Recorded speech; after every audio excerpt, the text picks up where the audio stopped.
Voltamos, gente, em destaque na TV Câmara Jacareí. Hoje eu converso com o jornalista Antônio Carlos Seidel, que lançou recentemente o livro Do Palácio ao Bordel, onde ele conta várias histórias da sua trajetória como correspondente em Londres. E aí chega Londres. Como é que pintou na sua vida ir para Londres? Como é que foi esse curso na sua vida? Bom, eu fui para Londres inicialmente para fazer um mestrado na London School of Economics com a bolsa do governo britânico. No ano de 77, o Brasil passava por um momento assim difícil, havia a censura à imprensa muito forte, o regime militar, havia um regime de exceção e o jornalismo estava sob forte censura, havia poucas oportunidades. Eu, como tinha feito a faculdade de economia, por sugestão do meu chefe de redação no Correio da Manhã, resolvi então ser economista. Aí me candidatei a uma bolsa e fui para a Inglaterra estudar na escola, né, na London School of Economics, da Universidade de Londres, e escolhi o curso de demografia. Aí passei 2 anos estudando demografia, tirei o curso, né? E podia dizer já que eu era um demógrafo, mas o jornalismo estava na veia, falou mais forte. Recebi um convite, enquanto estava em Londres, para trabalhar na BBC de Londres, na seção brasileira, que naquela época era muito importante, porque era um canal de informação das notícias que não saíam no Brasil. Havia a censura no Brasil, então os órgãos, as pessoas e as associações de resistência ao regime militar passavam as informações do exterior para o Brasil, porque como eram ondas curtas, não havia como ser censurada, né? Então era muito importante nessa época o serviço brasileiro da BBC de Londres informando em português para o Brasil a partir de Bush House, no centro de Londres, né? E eu fui, então, trabalhar lá numa equipe extraordinária, muitas pessoas, grandes jornalistas, conheci lá, e fiquei trabalhando lá quando, em 85, eu fui convidado pelo Carlos Eduardo Lins da Silva, que era, na época, o secretário de redação da Folha de São Paulo, um dos secretários de redação, ele trabalhava na área de produção. Inclusive escreve o seu pós-fácil. Ele escreve o pós-fácil do livro. E o Carlos Eduardo, ele então me convidou para trabalhar, porque ele pediu licença à BBC para ter alguém da BBC trabalhando para a Folha. Porque era uma maneira, assim, ele já ter alguém lá, eu já estava estabelecido, eu já morava em Londres há 7 anos. Então, eu comecei a trabalhar para a Folha dessa maneira, né? Foi uma oportunidade que apareceu. Eu tive ali a sorte de estar ali, né? E ser convidado. Você falou antes da nossa gravação, a gente estava conversando aqui, que não entende nada de política, né? Para não perguntar nada de política. Mas você conviveu lá em Londres no período onde estava a Margaret Thatcher governando ali.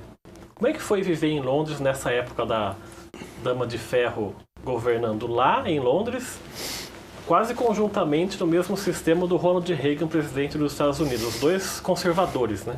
Não, houve uma grande modificação na Inglaterra.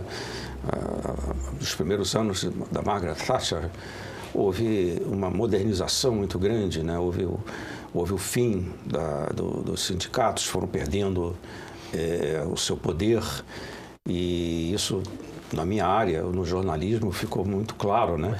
Surgiram o sindicato dos gráficos e dos linotipistas, queria impedir a modernização, a entrada da informática nas redações, nos jornais. Então, houve greves incríveis ali, houve até mortes, né?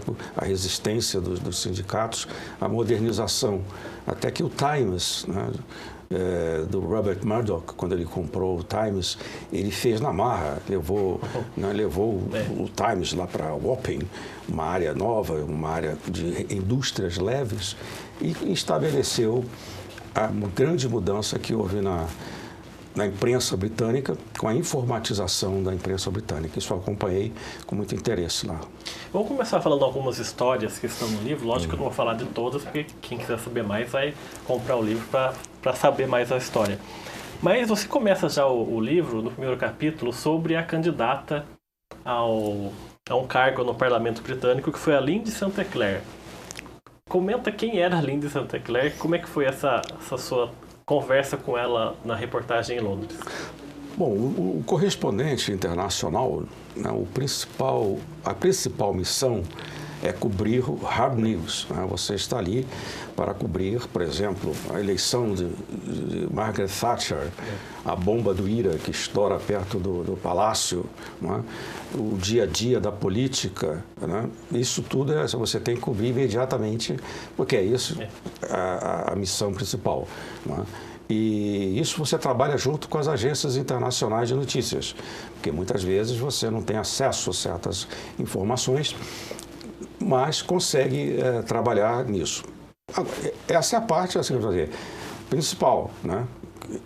A parte saborosa é você descobrir alguma coisa, uma matéria, né, que você está ali e pensa no seu leitor, porque a informação está cuidada. Então você também tem que a parte do entretenimento. Descobrir alguns personagens. Personagens, né? Então eu gostava muito de buscar esse lado saboroso, diferente, né? Exclusivo. E eu, então, na leitura dos jornais, eu vi uma nota de que esta dona de um bordel era candidata ao parlamento. Então pensei, puxa, a representante da profissão supostamente mais antiga do mundo, né, quer uma cadeira na mãe de todos os parlamentos, onde ela poderá debater com a Mrs. Thatcher. Isso é uma história interessante, né? Aí eu fui lá falar com ela, então liguei, procurei saber como chegava ela, e ela me recebeu, me convidou então para ir lá ao escritório de campanha, que ficava no bordel. Era uma sala no bordel, né? Então eu fui lá, né, numa área, uma zona vermelha de Earls Court, na parte sul, né? E aí eu estive lá na casa dela, uma casa grande, né? Eu estive lá e aí conversamos, né? E ela me recebeu vestida, né, a rigor, com pouca roupa, toda de couro preto, né, com chicote na mão, porque ela era conhecida como a Miss Chicote, que ela praticava sadomasoquismo, entre outras coisas que os clientes podiam desejar, né? Mas nossa conversa foi altamente profissional, né? E nós estávamos conversando há uns 10 ou 15 minutos e ela tinha me dito, olha, tem que ser rápido, porque eu posso te dar 45 minutos de atenção. Eu falei, não, tudo bem, enquanto isso está ótimo. Aí nisso chega um cliente, chega meio desconfiado, né? E pede, e ela estava na época, nesse momento ela estava sozinha, era um pouco cedo ainda. E então ela me pediu licença para atender o cliente. E eu falei, bom, dá licença, eu vou embora então, né? Muito obrigado, acho que já temos o suficiente. Não, espera aí que eu tenho mais para te contar. E foi com o cliente. Mas 10 minutos depois ela estava de volta. Aí eu falei, mas já. Nós estamos já sempre preparadas para dar 1 hora para eles, mas resolvem rápido. Aí continuamos a nossa entrevista, né, que foi muito legal. Saiu com bastante destaque na Folha. E ela né, o título do livro, do bordel, do Palácio ao Bordel, são os extremos. Né? O bordel é essa entrevista. O palácio é quando eu tive um diálogo surreal com o Príncipe Charles. Então, Mas esse diálogo com o Príncipe Charles foi logo que o Collor foi eleito, né? Sim, foi o Collor foi 1 ano, né? Acho que o Collor tinha sido eleito há 1 ano, ou pouco tempo. E eu estava lá, o que estava acontecendo era um seminário, ou melhor dizendo, uma palestra do José Lutzenberger, que ele era o ministro, né, o secretário especial de meio ambiente do governo Collor. E ele era muito respeitado no exterior. Ele era considerado um grande defensor do meio ambiente, né? Escrevia, dava palestra no exterior. E quando ele foi convidado para assumir esse cargo, a comunidade internacional dos ambientalistas ficou muito animada com a presença dele no governo, poderia ajudar o Brasil a combater o desmatamento da Amazônia e outras mazelas contra o meio ambiente. E ele foi convidado para fazer uma palestra lá no Royal Geographical Society, que é um centro de estudos espetacular que tem lá, é um palácio em frente ao Hyde Park. E o príncipe Charles foi convidado, porque ele é uma pessoa muito ligada ao meio ambiente, né?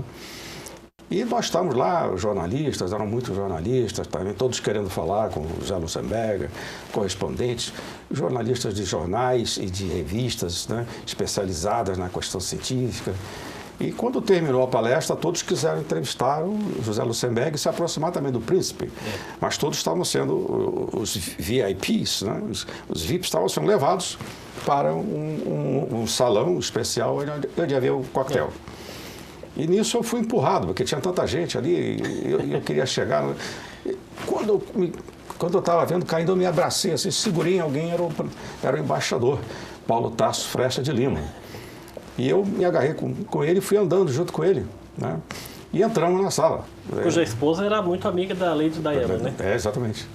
A dona Lúcia, atriz. Aí nós entramos na sala e eu já estava ali dentro, os jornalistas ficaram do lado de fora. Eu entrei com ele, porque eu estava vestido terno, né? Os outros jornalistas do meio ambiente estavam vestidos meio ambiente, com uma roupa não muito formal para a ocasião. Então eu entrei. Aí pedi a ele, falei, o senhor podia me apresentar o príncipe, se for possível. Ele me apresentou o príncipe. Tinha muita gente que queria cumprimentar a sua majestade. Mas eu cheguei perto dele, perguntei a ele se ele tinha gostado da palestra, ele disse que tinha gostado, que tinha muita esperança que o professor Luxemburgo fosse ser uma diferença na questão do meio ambiente no Brasil. E me disse, de repente, falou assim, você sabe o que eu mais admiro no seu país? Eu falei, não, é que o seu presidente é mais novo do que eu. Eu falei, bom, puxa, grande declaração, mas qual é o príncipe que está falando, né? Aí ele virou para mim e falou... Nem tanto mais jovem, ele quer só um ano de diferença. Um ano. Eu achei muito interessante, falei, eu não sei se o príncipe realmente tem declarações importantes, mas era dele, né? Aí ele falou, sabe de uma coisa? Eu falei, não, eu convidei o professor Luxemburgo para almoçar no palácio comigo. Vou servir um buffet, né, de comidas vegetarianas da minha fazenda de agricultura orgânica. Eu me despedi, né, porque já estava na hora já tinha fila para as pessoas que queriam falar com ele, então eu fui saindo de fininho ali, porque o pessoal estava reclamando que eu estava lá dentro, né? Os outros jornalistas estavam lá. Para a gente encerrar então esse bloco, eu queria que você relembrasse também uma história não, uma conversa, acho que você teve com um ex-reitor da faculdade de Cambridge, que fez uma pergunta muito interessante para você, né? Bom, isso aí, posso fazer um contexto interessante de falar isso aí, é o seguinte, as dificuldades para o correspondente do Brasil. O Brasil é um país desconhecido na Inglaterra, né? As pessoas têm muito pouca informação sobre o Brasil. Ainda hoje. Ainda hoje. E há 30 anos aí nós estamos falando. Pior. O Brasil são estereotipos, né? É o café, é o Pelé e é a dançarina de carnaval com um chapéu de Carmen Miranda, né? Então, é muito difícil, isso é um problema para você trabalhar, né? Fora o fato de você pertencer aos jornais brasileiros, empresas brasileiras, né, que são sempre nos altos e baixos da economia, o problema da taxa de câmbio. É difícil o trabalho, são obstáculos, não é? E então, eu, nessa busca de matérias diferentes, fazer uma coisa assim saborosa, fugindo do hard news, eu fiquei sabendo que o professor John Morrison estava trabalhando para refazer, né, uma nau, uma trireme, que era uma nau que foi muito importante no tempo que a Grécia dominava o mundo. O projeto dele era reconstruir uma trireme para que ela fosse apresentada nas Olimpíadas, que seriam na Grécia, a Olimpíada, o centenário da Olimpíada. Uma espécie de um navio, assim, mais ou menos. É um navio, é uma nau, né, que tem 3 níveis, os remadores vão ali em 3 andares, né, tem uma vela também. E ele queria reconstruir uma trireme, né, para apresentar se ganhasse a Grécia fosse, né, organizar as Olimpíadas naquele ano de 96. 96, que acabou perdendo, né? Perdeu para Atlanta. Né? Então eu liguei para ele, né? Achei o telefone dele lá na Universidade de Cambridge, liguei para ele e disse a ele, olha, eu sou jornalista brasileiro, correspondente de um jornal do Brasil, aqui na Inglaterra. Gostaria de lhe entrevistar sobre o seu projeto das trirêmias. Aí ele falou, ué, mas vocês leem jornais no Brasil? Eu falei, ora, pois. Lemos, fazemos. E ele ficou muito surpreso. Eu tive vontade de dizer, olha, ainda fazemos no Brasil, a gente lê jornal. Entre uma viagem e outra de cipó, comendo banana na floresta, antes que vocês acabem com tudo. Mas eu fiquei calado, né? Porque bom saber é calar, né? O jornalista, o correspondente, ele é um embaixador do seu jornal, ele não pode tomar essas posições, né? Então, eu, com calma, eu disse a ele que realmente gostaria de ter e mandei para ele, antes de ir, mandei para ele alguns exemplares do jornal, né? Inclusive cadernos a cores, e aí ele me ligou para confirmar, quer dizer, eu liguei para confirmar a entrevista. Tem jornais a cores? Aí ele falou, I'm amazed, né? I'm surprised. Né? Vocês não só têm jornais, como também imprimem em cores. Que beleza, né? Que país, como diria o Antônio Abujanra, né? A gente vai fazer então mais um intervalo, o programa Gente em Destaque volta já.